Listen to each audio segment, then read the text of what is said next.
जय श्री कृष्णा। प्रिय दर्शकों, भाई और बहनों, अष्टो चर्चा में आपका स्वागत है। मेरा आपको सादर नमस्कार। आज के वीडियो में हम चर्चा करेंगे कन्या लग्न के व्यक्तियों की कि उनका मार्च माह कैसा गुजरेगा। एक संक्षिप्त पर चर्चा करेंगे। नए दर्शकों के लिए बता दें कि वो कैसे पता करें कि वो कन्या लग्न के व्यक्ति हैं, अर्थात वर्गो असेंडेंट हैं। तो अपना बर्थ डिटेल्स किसी अच्छे एस्ट्रो के सॉफ्टवेयर में डालें। जो लग्न कुंडली बनकर आती है, जिसको D1 चार्ट पे कहते हैं, उसके प्रथम भाव में यदि 6 नंबर लिखा हुआ हो तो आप कन्या लग्न के व्यक्ति हुए। यह आपकी कुंडली है, ये प्रथम भाव है, इसमें 6 नंबर लिखा हुआ है, तो ये कन्या लग्न की कुंडली को इंडिकेट करता है। 1 मार्च को जो गोचरीय परिस्थितियां है वो आपकी कुंडली पे दिखाया हुआ है और मार्च माह में होने वाले जो महत्वपूर्ण गोचरीय परिवर्तन है उसको डिस्प्ले किया हुआ है। आपके लग्नेश में बुध महाराज जो कि रिजल्ट प्रदान करने में महत्वपूर्ण भूमिका प्रदान करते हैं, तो छठे भाव पे गोचर कर रहे हैं। तो छठे भाव पे बुध महाराज का गोचर करना उतना सुखद नहीं है। यहां गोचर करते हुए चूंकि वो 10वें भाव के स्वामी हैं और लग्न के स्वामी हैं, तो आपको किसी प्रकार की परेशानियों का सामना करना पड़ सकता है।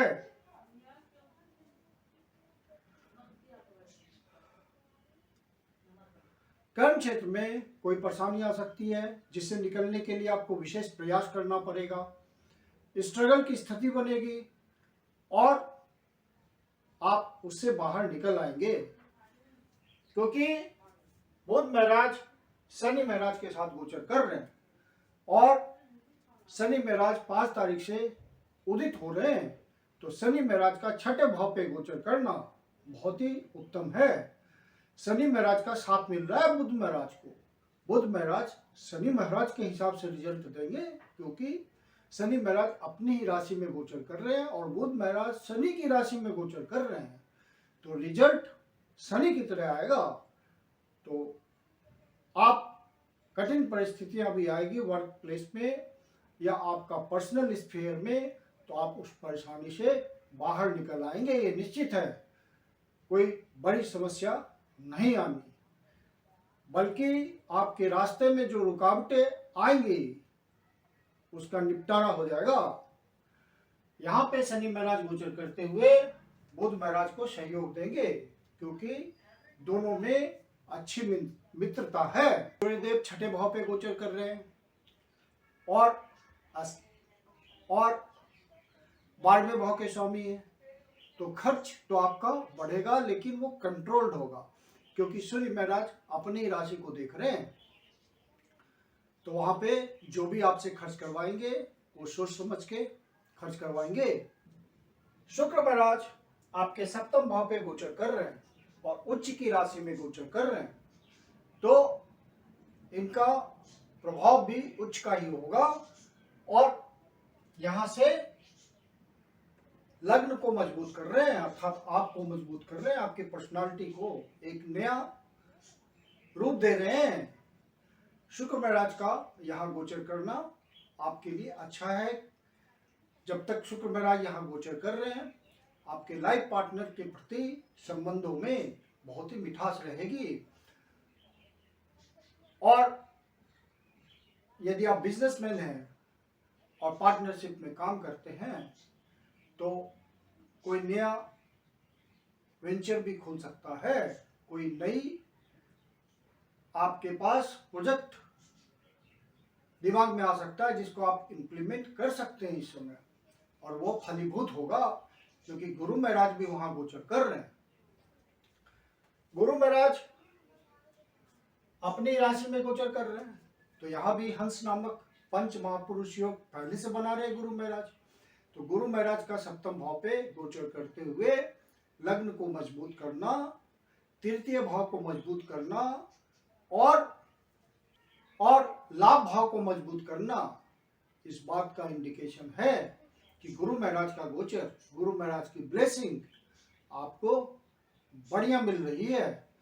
आप अपने प्रयासों में सार्थक साबित हो रहे हैं। लाभ की प्राप्ति गुरु महाराज हर प्रकार से आपको कराने की कोशिश कर रहे हैं और आपकी पर्सनालिटी को मजबूत कर रहे हैं। शनि महाराज यहाँ से गोचर करते हुए छठे भाव से आपके अष्टम भाव को देख रहे हैं। अष्टम भाव में राहु महाराज विराजमान है, दोनों मित्र हैं, तो रिजल्ट शनि महाराज का अच्छा आएगा। अनायास ही आपको कोई लाभ की प्राप्ति हो सकती है। फिर जब शुक्र महाराज मेष राशि में प्रवेश करेंगे 12 तारीख को, राहु के साथ गोचर करेंगे, तो शुक्र राहु का यहाँ संयोग बनेगा। शनि महाराज की तीसरी दृष्टि है, तो बहुत संभव है कि अनायास ही आपको कुछ आपका विशेष कार्य पूर्ण हो जाएगा। कोई विशेष धन की प्राप्ति हो सकती है, क्योंकि शुक्र राहु का संयोग और शनि महाराज की दृष्टि और सारे मित्रवत हैं, तो विशेष धन की प्राप्ति हो सकती है यदि आपके ओरिजिनल नेटल चार्ट में कोई फेवरेबल कंडीशन होगी, तो ऐसा हो सकता है। फिर शुक्र महाराज यहाँ गोचर करते हुए अपनी ही राशि को देखेंगे, तो धन अनायास ही आने का योग बनेगा और भाग्य का भी साथ मिलेगा कि भाग्य के भी मालिक आपके शुक्र महाराज जी हैं, तो भाग्य के थ्रू आकस्मिक धन लाभ की संभावना है, या किसी प्रकार का आपका काम, रुका हुआ काम जिसकी आपने आशा छोड़ दी है संपन्न होने की, वो काम आपका हो जाएगा, अचानक से रिजल्ट आ जाएगा। मंगल महाराज आपके भाग्य भाव पे गोचर कर रहे हैं और यहाँ गोचर करते हुए तृतीय भाव को देख रहे हैं। हालांकि लग्न के प्रति इनकी मित्रता नहीं है, बुध से इनकी मित्रता नहीं होती है, लेकिन फिर भी जब ये भाग्य भाव पे गोचर कर रहे हैं तो भाग्य का रिजल्ट देंगे। और यहाँ से तृतीय भाव को देख रहे हैं जो कि उनकी डिजायर है, तो आपको अपने प्रयासों में सफलता दिखाएंगे, भाग्य का साथ दिलाएंगे। और चूंकि अष्टम भाव के स्वामी हैं और तृतीय भाव के स्वामी हैं, तो थोड़ी बहुत स्ट्रगल भी देंगे, क्योंकि यहाँ से चौथी दृष्टि से, क्योंकि यहाँ से मंगल महाराज यहाँ से गोचर करते हुए 12वें भाव को देख रहे हैं और तीसरे भाव से इनका संबंध बनता है। तो जो भी बाहर जाना चाहते हैं, जिनका डॉक्यूमेंट्स वगैरह का काम रुका हुआ है, उनको सफलता मिल सकती है। गुरु महाराज की ब्लेसिंग भी आ रही है और शनि महाराज की कर्म की भी दृष्टि आ रही है, 10वीं दृष्टि इनकी। डबल ट्रांजिट का मामला तृतीय भाव पे बन रहा है और तृतीय भाव सारे कागजातों का होता है, डॉक्यूमेंटेशन का होता है, तो जिनका वीसा वगैरह लगना है उनके लिए फेवरेबल समय है, बाहर जाने के लिए फेवरेबल समय है। जो बाहर से संबंध बना के चलते हैं उनके लिए फेवरेबल समय है।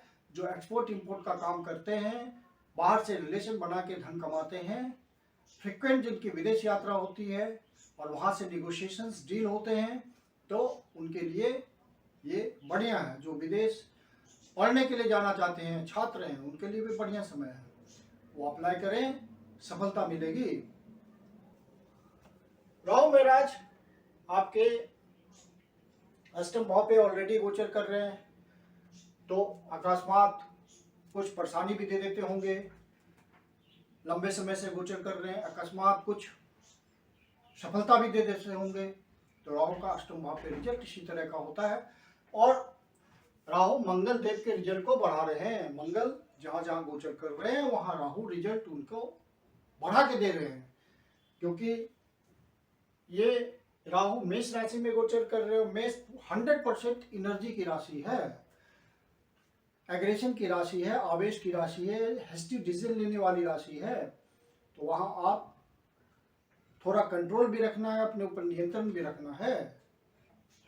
मंगल महाराज 13 मार्च को मिथुन राशि में प्रवेश कर जाएंगे, तो मिथुन राशि में प्रवेश करने पे फिर इनका गोचर चेंज हो जाएगा। फिर मंगल महाराज 10वें भाव पे गोचर करते हुए बढ़िया रिजल्ट देंगे कर्म के क्षेत्र में, क्योंकि यहाँ पे इनको डायरेक्शनल स्ट्रेंथ मिल जाएगी। तो अपने उत्कृष्ट रिजल्ट के लिए ये तैयार हो जाएंगे और इनका रिजल्ट आपको मिलने लगेगा। यहाँ से चौथी दृष्टि से ये मित्र के ही भाव को देख रहे हैं, तो यहाँ पे कुछ नुकसान नहीं करेंगे। लैंड के लिए आप प्रयास कर रहे हैं, कोई फ्लैट परचेज करने के लिए प्रयास कर रहे हैं, या रियल एस्टेट के सेक्टर में आपका काम धंधा है, कोई बिजनेस करते हैं, नौकरी करते हैं, तो मंगल का ये गोचर आपके लिए फलदायी होगा। बस एक चीज का ध्यान रखिएगा, एग्रेशन में कोई डिसीजन नहीं लीजिएगा, नहीं तो आपके लिए नेगेटिव हो सकता है। ये बहुत ही सोच समझ के और धैर्यपूर्वक निर्णय लेना है। जल्दबाजी में, लालच में आके निर्णय नहीं लेना है। और मंगल महाराज यहाँ गोचर करते हुए पंचम भाव पे 8वीं दृष्टि देंगे, और मंगल महाराज की ये उच्च की दृष्टि होगी, क्योंकि 10वें राशि को वो देख रहे हैं। तो जो अपना हुनर के थ्रू कमाते हैं, फन एंड एंटरटेनमेंट के थ्रू कमाते हैं, डिसीजंस लेते हैं, तो उस डिसीजंस में एक अलग ढंग की एनर्जी महसूस होगी। जो शेयर मार्केट के धंधे में है, वहां से धन कमाते हैं, तो क्विक मनी उनको मिल सकता है यदि वो अपने डिसीजंस को सही से लें। सही से डिसीजन लेने पे बहुत अच्छा रिजल्ट मिलेगा। काम धंधे को बढ़ाने के लिए ये बहुत बढ़िया गोचर है मंगल का। फिर सूर्य महाराज मीन राशि में प्रवेश कर जाएंगे 15 तारीख को। मीन राशि में प्रवेश करने पे आपको एक चीज का ध्यान रखना है, हालांकि गुरु के साथ गोचर करेंगे तो मित्रवत हैं दोनों, गुरु महाराज हैं साथ में, अपनी राशि में गोचर कर रहे हैं, सूर्य उनकी राशि में गोचर करेंगे तो गुरुवत रिजल्ट देंगे। लेकिन सप्तम भाव पे सूर्य का गोचर उतना अच्छा नहीं माना जाता, तो लाइफ पार्टनर के प्रति आप किसी तरह की कटुता मन में नहीं लाना है, एग्रेशन मन में नहीं लाना है, नहीं तो वैमनस्य बन जाएगा और विचारों में मतभेद बढ़ने लगेगा। तो यहाँ पे आपको इस बात का ध्यान रखना है। 15 तारीख से जब तक सूर्य महाराज यहाँ हैं, आप सूर्य की उपासना कीजिए, उनके पॉजिटिव वाइब्रेशंस को पाने की कोशिश कीजिए, सूर्य को अर्घ्य दीजिए, आदित्य हृदय स्तोत्र का पाठ कीजिए, और जिस भी तरीके से आप सूर्य महाराज की उपासना करते हैं वो आप जरूर कीजिए। शनि महाराज की 7वीं दृष्टि 12वें भाव पे है, तो जो आध्यात्मिक उन्नति के लिए प्रयास कर रहे हैं उनके लिए बढ़िया समय है। शनि महाराज का जो ये गोचर आया है कन्या लग्न के व्यक्तियों के लिए, और आध्यात्मिक रूप से वो लगे हुए हैं उन्नति के लिए, तो उनको अच्छी सफलता मिलेगी। जिस भी गुरु के सानिध्य में है आत्मिक अपलिफ्ट का मौका मिलेगा और ज्यादा से ज्यादा वो आत्मिक रूप से उन्नति कर पाएंगे। बाहर जाने के लिए भी जो लोग प्रयास कर रहे हैं शनि महाराज उनको सहयोग देंगे। बुध महाराज 16 तारीख को मीन राशि में प्रवेश करेंगे। मीन राशि में प्रवेश करने पे, हालांकि ये मीन राशि उनकी नीच की राशि है, लेकिन उनका नीच भंग हो चुका होगा, क्योंकि गुरु अपनी राशि में गोचर कर रहे हैं और बुध महाराज गुरुवत हो जाएंगे, तो उनकी नीचता भंग हो जाएगी और स्वस्थ रिजल्ट देंगे। तो सिर्फ जब तक बुध महाराज 15 तारीख तक यहाँ गोचर कर रहे हैं, व्यापारी वर्ग जो बिजनेस क्लास है वो सारे डिसीजंस को सोच समझ के लीजिएगा, क्योंकि यहाँ बुध महाराज का गोचर अप्स एंड डाउन देने वाला होता है बिजनेस में, और बुध महाराज व्यापार के कारक हैं, तो आपको व्यापार में इस बात का जरूर ध्यान रखना चाहिए, नहीं तो दिक्कतें आ सकती है। फिर बुध महाराज 16 तारीख को जब यहाँ चले आएंगे तो स्वस्थ रिजल्ट देंगे, आप सब डिसीजंस ले सकते हैं व्यापार संबंधी, वो पॉजिटिव होंगे। अब इस माह की जो महत्वपूर्ण तारीखें हैं जिसका आपको ध्यान रखना, वो है 6 तारीख और 7 तारीख। इन 2 दिनों को स्पेशली अपने खर्चे का ध्यान रखिएगा, बजट असंतुलित हो सकता है। 15 और 16 तारीख को कोई नया शुभ कार्य प्रारंभ ना करें तो अच्छा है। 19 और 20 तारीख को किसी तरह की कठिनाई आ सकती है, किसी से वाद विवाद से इन 2 दिन बिल्कुल बचें, नहीं तो मामला उलझ सकता है। 26 और 27 तारीख को कोई कष्टकारी न्यूज आपको मिल सकता है।